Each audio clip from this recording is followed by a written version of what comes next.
So hello mga boss, Louie Toribio sa akong Kado Preto. Sorry mga boss kung late na naman tayo nakapag-upload kasi medyo busy sa work.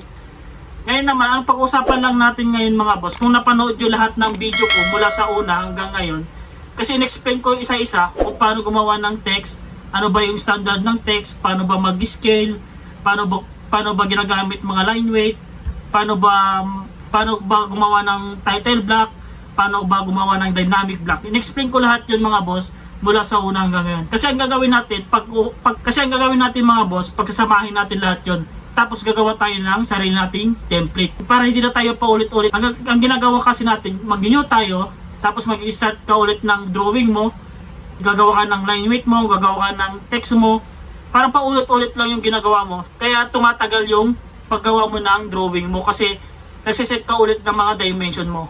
Hindi yung gagawa ka ng template mo, tapos isahan na lang, tapos mag-new ka, may template ka na, ang gagawin mo na lang, mag-drawing ka na lang. Kaya gusto ko nang i-explain sa inyo mga boss, kaya simulan natin, intro muna tayo.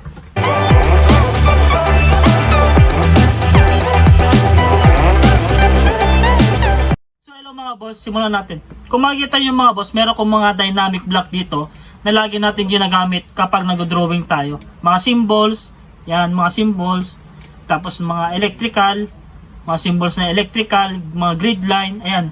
Tapos ito, pag-aralin nyo din mga boss kung ano, saan ba ginagamit tong mga hatch pattern. Ayan mga boss, meron na din.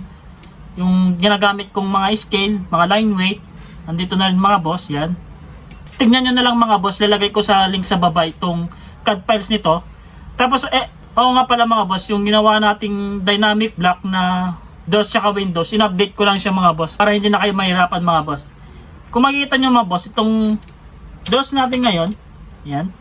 Ang gawin lang natin, ilalagay lang natin dito, tapos hindi na tayo magtitrim. Ang ginagawa kasi natin nun, nagtitrim tayo ng ganon, ititrim natin yung ganyan. Ngayon hindi na mga boss. Ganyan na lang siya, wala nang trim-trim. Copy mo lang, ilagay mo sa mo ilalagay yung door, yan. Yan. Tapos move natin, konti, yan. Kung gusto mo man liitan o lakihan yung doors mo, type mo lang, kunwari, 0.9, enter, or 0.7, pwede mo pa siyang palitan. Yan. Ganon din sa Windows natin mga boss, copy natin, lagay lang natin dito, yan. Tapos move natin ng konti, lagay natin sa pinaka-center. Yan mga boss. Tsaka pwede mo din palitan yung sukat ng Windows mo. Kunwari, 0.7, yan, ganyan. Or pwede mo siyang palitan ng 1.2 ang haba, yan. Tapos i-center mo lang siya. Yan. Mas madali na to mga boss, hindi ka na magti-trim. Hindi mo nagagamitin yung trim mo dito. Gaganon mo siya. Hindi na mga boss. Yan, ilalagay ko din to mga boss. Lahat to, ilalagay ko ngayon. Tapos ito mga boss, yung template natin mga boss, nakaset na siya. Ito. Pipili lang kayo kung anong gagamitin nyo. Annotative o standard. Pwede na yan mga boss. Kung saan kayo mas sanay. Pero ang ginagamit ko talaga annotative. Pero depende din sa inyo. Meron din gumagamit ng standard. Pinakita ko naman sa last video ko kung paano ginagamit yung standard mga boss, no. Tapos ito mga boss, yung scale natin, nilagay ko na rin mga boss. Ayan.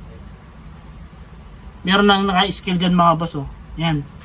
Tapos yung punta tayo sa layout natin, ito naka-scale na din po mga boss.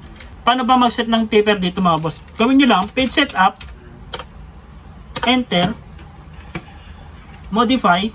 Ito, ang gagawin nyo lang mga boss, 1:1 nyo lang lagi. Kahit meters yung gagamitin nyo, 1:1 lang lagi yung gagamitin nyo. Kasi nakaset na tayo. Yan, nakaset na itong template natin. Tapos, pero ako dito template na nakaset na din to mga boss. Ang gagawin nyo na lang, mag-drawing kayo. Hindi na kayo magsiset ng dimension nyo o ano. Kung gusto nyo yung baguhin yung dimension ko, eto. O tayo dito. Ito lang gagamitin nyo, annotative tsaka standard. Kung gusto nyo baguhin yung dimension ko mga boss, pwede naman mga boss. Baguhin nyo ng yung sarili yung fans, ano ba ginagamit yung fans, okay lang mga boss. Next naman gagawin natin, gagawin natin siyang pinaka-template natin mga boss para hindi tayo paulit-ulit nagagawa ng dimension lahat-lahat. Yung line weight ko mga boss, nilagay ko na rin. Lahat nilagay ko na yung mga line weight na ginagamit natin lagi sa architectural, electrical, plumbing, structural. Andyan na lahat mga boss. Ang gagawin nyo na lang, dadagdagan nyo na lang yung line weight na gusto nyo ilagay pa. Ito, kunwari sa architectural, ayan, naka-folder na siya, electrical, plumbing, structural. Ayan, naka-ano na yung line weight natin mga boss.